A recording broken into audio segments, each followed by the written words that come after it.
Ya, PSSI dikabarkan sepakat dengan John Herman. Lalu, apakah Herman adalah sosok yang tepat untuk melatih skuad Garuda? Kita akan bahas bersama dengan analis sepak bola, Firzi Idris. Selamat malam, Firzi. Malam, Abaim. Selamat malam semua.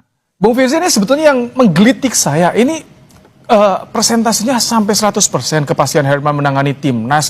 Karena biasanya kalau Erick Thohir kan langsung menyampaikan di presscon, ada visualnya terlebih dahulu. Ya. Ini tiba-tiba langsung dari Exco. Enggak, ini jadi masih tahapan ya, Mas Baim, bahwa ini belum 100% karena yang telah disetujui adalah di rapat Exco. Rapat Exco PSSI menyetujui dari dua nama kandidat yang diyakini adalah Herman dan juga Giovanni van Bronckhorst. Yang dipilih adalah Herman. Pertimbangannya pasti banyak, tapi salah satu yang saya tahu pasti adalah pertimbangan gaji yang harus dibayarkan kepada kedua sosok ya. Karena untuk membujuk Giovanni van Bronckhorst tidak mudah, dia sedang ada pekerjaan di Liverpool juga, sementara Herman relatively available gitu. Dan seperti kata Iksan tadi, dia terbuka dengan tantangan melatih di suatu area dunia yang belum pernah dia coba ya. Dia di CONCACAF udah, dia menghabiskan waktu di Brazil udah, dia melatih di Inggris sudah, dan tentu saja di Kanada yang kita paling terkenal, dan di New Zealand ya, Selandia Baru. Jadi memang ini masih tahapan karena kedua kubu harus menegosiasikan gaji dulu ya, penawaran gaji, penawaran kontrak, baru tanda tangan kontrak, baru kemudian diumumkan. Nah, ini kita akan tunggu tahapannya, tapi sekarang udah mendekati Natal bagi orang-orang Inggris sana, jadi kayaknya memang timelinenya seperti yang diketahui, kemungkinan besar bisa jadi minggu kedua Januari seperti ketika berita mengenai Patrick Kluivert pertama diresmikan oleh PSSI ya, seperti itu, baik.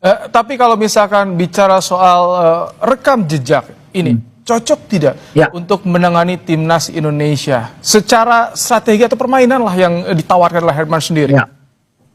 Ya, secara strategi permainan sih salah satu formasi yang jadi andalan Herman kan bermain 3 back ya, baik itu 3-4-2-1 atau 3-4-3. Dia lama menghabiskan waktu juga di Amerika Selatan untuk belajar metodologi Brazil ya, pelatihan asal Brazil, karena memang kalau kita tahu sepak bola Indonesia dan sepak bola Brazil cocok, makanya banyak pemain Brazil juga main di liga kita.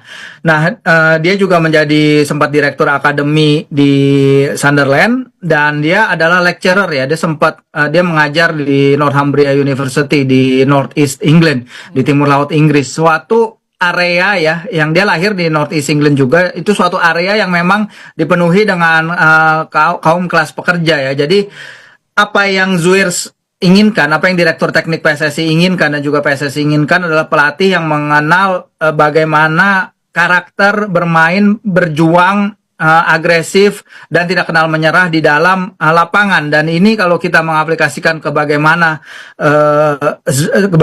si Herman dia tumbuh besar di County Durham, di dekat kota Newcastle, ini area yang sangat cocok sepak bolanya, yang penuh dengan passion, penuh dengan kegilaan para fans, yang penuh dengan suatu filosofi sepak bola di mana para pemain harus komitmen 100% di lapangan. Dan kalau itu yang Herman bisa datangkan, menurut saya akan ada banyak akan ada banyak fans sepak bola di sini yang akan langsung jatuh cinta dengan metodologi dan filosofi bermainnya. Oke, ini kan Yawai ketika menangani timnas putih Selandia Baru dan juga Kanada, kemudian diuji langsung pegang timnas putra dan berhasil lolos ke Piala Dunia.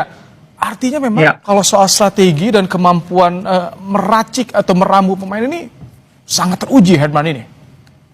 Iya, teruji karena emang di Selandia Baru dan juga di Kanada dia terlibat aktif ya dalam pengembangan struktur sepak bola nasional mereka. Ini sesuatu yang memang sebenarnya lagi sangat dibutuhkan Indonesia sekarang ini, baik philosophy of play atau fondasi permainan, karena kita punya beberapa pelatih ya yang menangani timnas, termasuk juga Indra Syafri kemarin di SEA Games. Sejauh ini mereka masing-masing punya gaya bermain sendiri-sendiri. Patrick Kluivert gaya bermainnya berbeda sekali dengan Sintayong. Sintayong mungkin gaya bermainnya juga berbeda dengan Indra Syafri di SEA Games. Jadi ada ketidaknyambungan sejauh ini ya, yang harus ditata oleh Zuir sebagai Direktur Teknik PSSI, yang harus tercantum di blueprint dan juga di roadmap sepak bola Indonesia.